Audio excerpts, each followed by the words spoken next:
নমস্কার, আমার আসাম ব্লগে আপনাদের সবাইকে স্বাগত। সকাল সকাল উঠে চলে আসলাম জলখাবার বানাতে।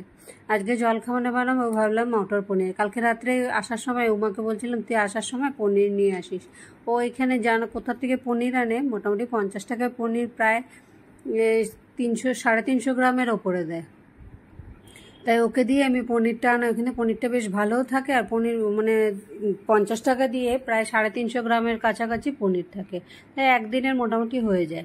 তাই পনিরগুলো যখন আনার হয় তখন ওকে আগের দিন বলে দিই। তাই আমি যে কালকে টিফিনে মটর পনির দিয়ে দেবো, একটু পনির নিয়ে আসিস। তাই পনির নিয়ে এসছে রাত্রিবেলা। তাই সকালবেলা ভাবলাম যে পনিরটা দিয়ে একটু মটর পনির বানিয়ে দিই। মটরও আছে, মটর ঠান্ডার সময় ছুলে ডিপ ফ্রিজে রেখে দিয়েছিলাম প্যাকেট করে।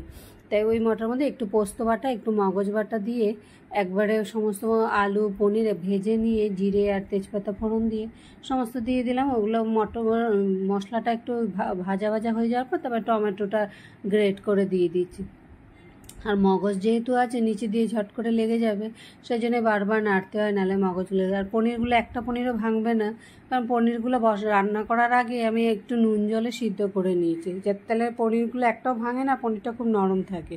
একে একে সব মশলাগুলো দিয়ে দিলাম, নুন, হলুদ, লঙ্কার গুঁড়ো, জিরে ধনের গুঁড়ো সমস্ত একসাথে দিয়ে এবার মশলাটা কষাতে দিলে একটু কষানো ভাজা তেলটা ছাড়লেই তারপরে মটরগুলো দিয়ে দেবো। মটরগুলোকে হালকা একটু বয়েল করে নিয়েছি নুন দিয়ে, যেহেতু ডিপ ফ্রিজের মধ্যে ছিল, একটু বরফ তো হালকা বসে, সেই জন্য একটু নুন জলে সিদ্ধ করে নিলে মটরটা বেশ সফট হয়ে যায়।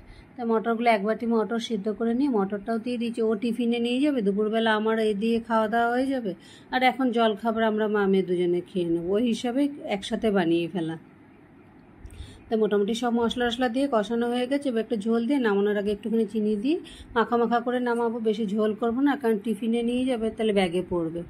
তাই হয়ে গেল মটর পনির রেডি। ওকে দিয়ে দিলাম জলখাবারের টিফিনের মধ্যে দুটো খেতে, আর এখন এইটাকে নামিয়ে ওর টিফিন বক্সটাকে রেডি করে দেবো।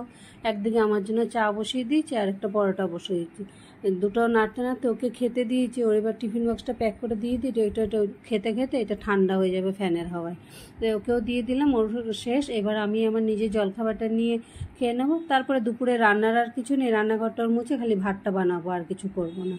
তো আজকের মতো যারা যারা ব্লগটা দেখছেন, ভালো লাগলে লাইক সাবস্ক্রাইব করে নিন, আর ব্লগটা কেমন লাগলো কমেন্টে অবশ্যই জানাবেন।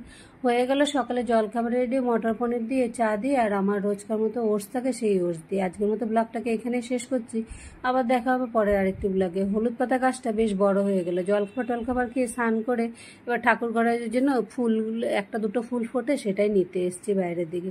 আর এই পেঁয়াজ গাছগুলোর জন্য হলুদ গাছটা নষ্ট হয়ে যাচ্ছে, সে পেঁয়াজ গাছটাকে উঠিয়ে দিলাম, পেঁয়াজটাকে একটু রোদে দিয়ে দিলাম, যাক শুকিয়ে যাক। আজকের মতো এখানে সবাইকে ধন্যবাদ জানাচ্ছি। আমার আসাম ব্লগের তরফ থেকে সবাইকে অনেক ধন্যবাদ।